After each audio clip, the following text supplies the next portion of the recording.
स्वागत है आपका सागर कोचिंग सेंटर भगवानपुर में। मैं हूं श्रवण कुमार सागर। आज की वीडियो में हम आपके लिए लेकर के आए हैं मध्य प्रदेश एनएमएस एग्जाम 24 सितंबर 2023 के लिए सेट मॉडल पेपर। तो आज की वीडियो में कुल 90 प्रश्न होंगे, जिसमें आपको 35 प्रश्न साइंस का होगा, 35 सोशल साइंस का और 20 प्रश्न गणित के होंगे। तो चलिए आज की वीडियो को शुरू करते हैं। तो पहला क्वेश्चन यहाँ पर है, जिस प्रतिबिंब को पर्दे पर प्राप्त न किया जा सके वह होता है। ऑप्शन है वास्तविक, आभासी, साधारण, इनमें से कोई नहीं। तो यहाँ पर इसी क्वेश्चन को अंग्रेजी में भी दिया गया है। अगर आपको अंग्रेजी अच्छी तरह समझ में आती है तो आप अंग्रेजी में देख सकते हैं और उत्तर दे सकते हैं। तो पहला प्रश्न का जो सही आंसर क्या हो जाएगा, आभासी प्रतिबिंब। तो जिसको पर्दे पर नहीं प्राप्त किया जा सकता वो क्या होता है, आभासी प्रतिबिंब होता है, और जिसको पर्दे पर प्राप्त किया जा सकता है वो वास्तविक प्रतिबिंब होता है। तो याद रखना है आपको। तो इसका सही उत्तर क्या हो गया, आभासी। अब दूसरा प्रश्न लेते हैं। दूसरा प्रश्न है, पादपों में जल का परिवहन होता है। ऑप्शन देखिए, जाइलम द्वारा, फ्लोएम द्वारा, रंगों द्वारा और मूल रोमों के द्वारा। पादप मतलब पेड़ पौधा में जल का जो परिवहन होता है वो किसके द्वारा होता है, तो जाइलम के द्वारा होता है। तो ऑप्शन ए इसका सही हो जाएगा। अगला प्रश्न लेते हैं। तीसरा प्रश्न है, किसी सामान्य वयस्क व्यक्ति की विश्राम अवस्था में सामान्य श्वसन दर होती है। ऑप्शन देखिए, 9 से 12 प्रति मिनट, 15 से 18 प्रति मिनट, 21 से 24 प्रति मिनट और 30 से 33 प्रति मिनट। तो इस अवस्था में जो है सही विकल्प क्या हो जाएगा, 15 से 18 प्रति मिनट होता है विश्राम की अवस्था में। तो ऑप्शन बी इसका सही है। चौथा प्रश्न है, इलेक्ट्रॉन की खोज की थी sir J Thomson, Chadwick, Goldstein, Dalton. तो यहाँ पर इलेक्ट्रॉन का खोज किसने किया था, सर जे थॉमसन नामक वैज्ञानिक ने किया था। तो ऑप्शन ए इसका सही हो जाएगा। क्वेश्चन नंबर 5 देखिए, प्रयोगशाला में ऑक्सीजन बनाने के लिए पोटेशियम क्लोरेट के साथ मिलाया जाता है। Manganese dioxide, magnesium oxide, sulphur dioxide, iron oxide. तो यहाँ पर सही आंसर क्या हो जाएगा, मैग्नीज डाइऑक्साइड। इसको आप नोट कर सकते हैं कॉपी में और इसको याद कर सकते हैं। काफ़ी इम्पोर्टेंट प्रश्न है आपके एग्ज़ाम के लिए।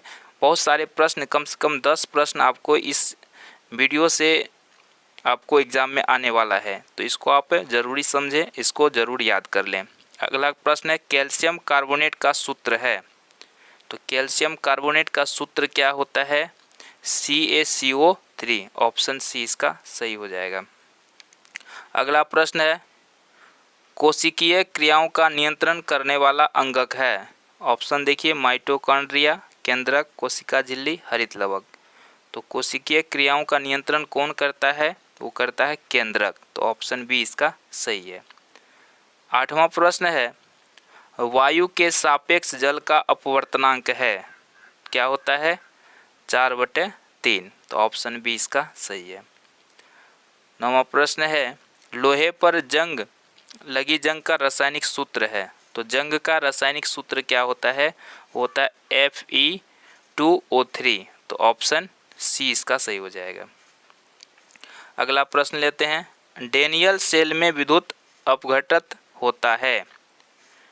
तो डेनियल सेल में क्या होता है, कौन सा हो जाएगा, कॉपर सल्फेट होता है। तो ऑप्शन डी हो जाएगा इसका। चलिए अगला प्रश्न लेते हैं।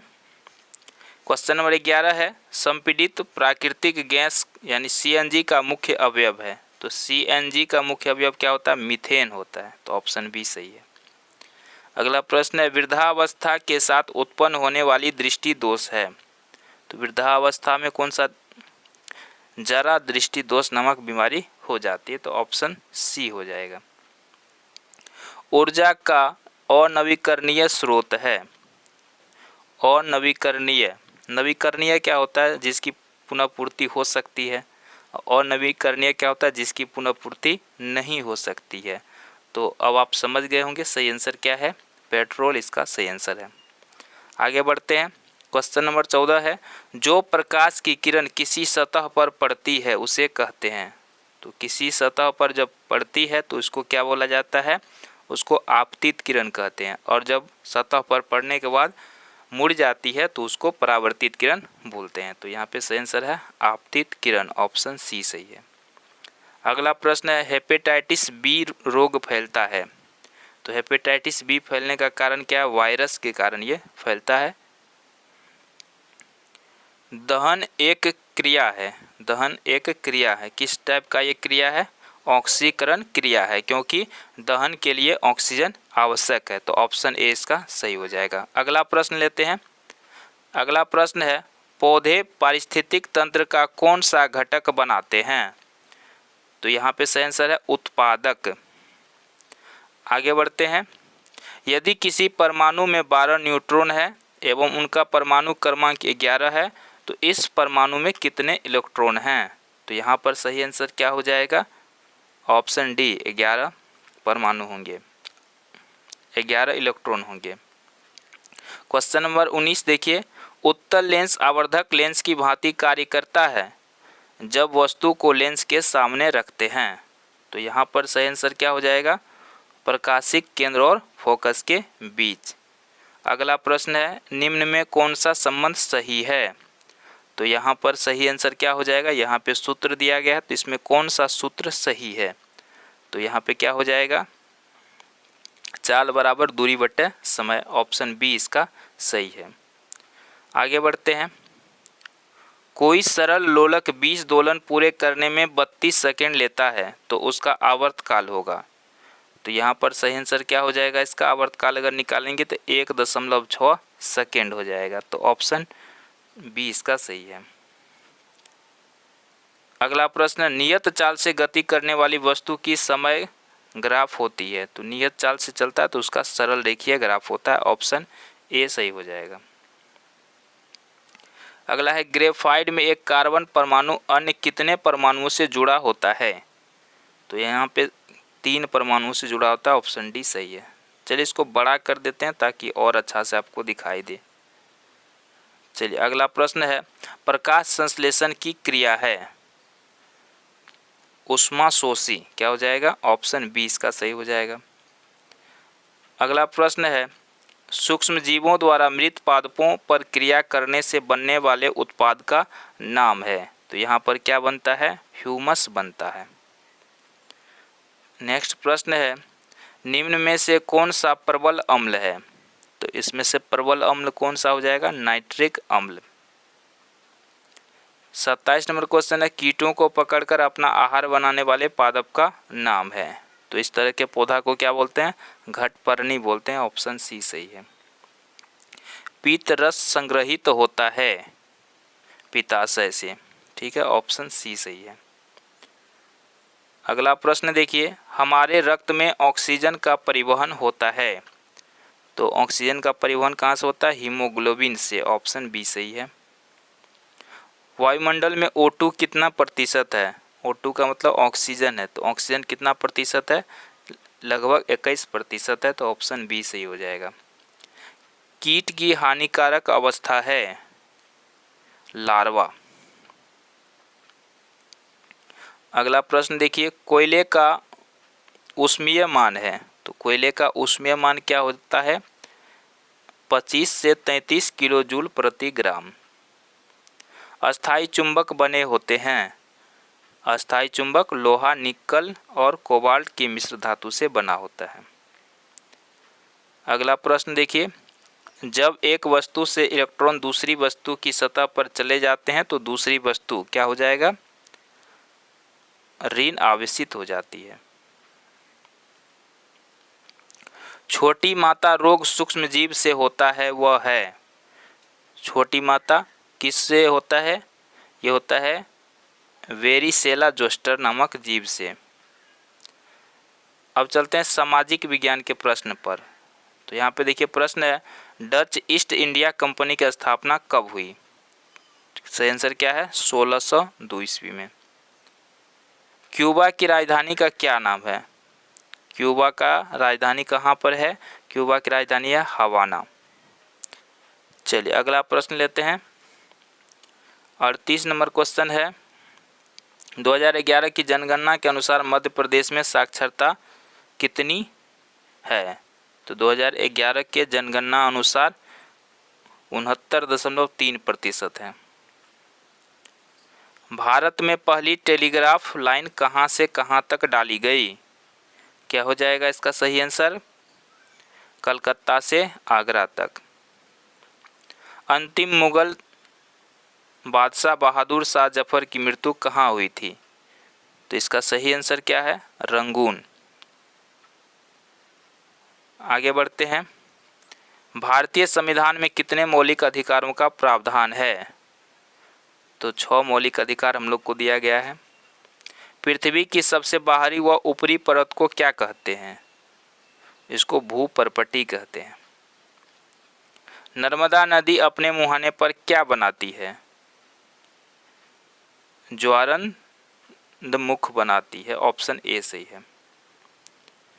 भारत में प्रथम नगर पालिका कब स्थापित की गई थी?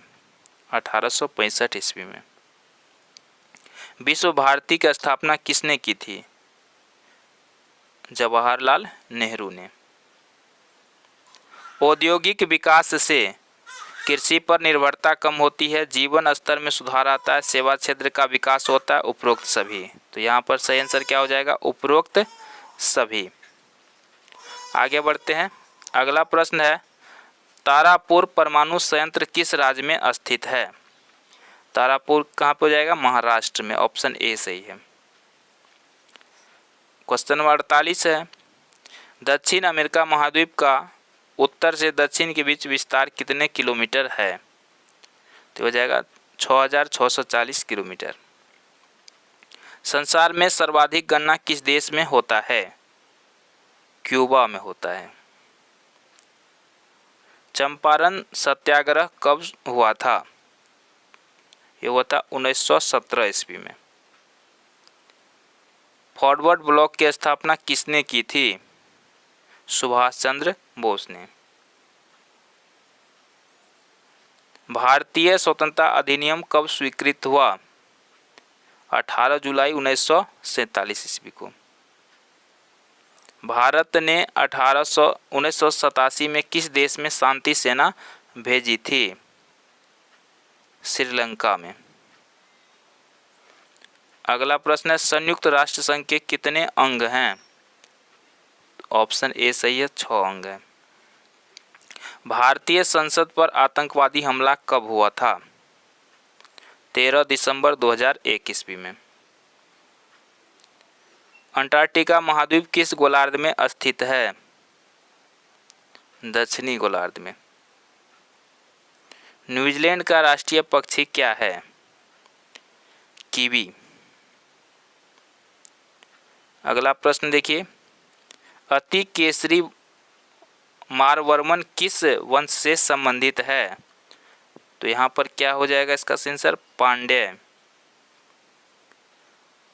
पृथ्वी राज रासो के लेखक का क्या नाम है? सही आंसर क्या हो जाएगा? चंदबरदाई। ऑप्शन डी सही है।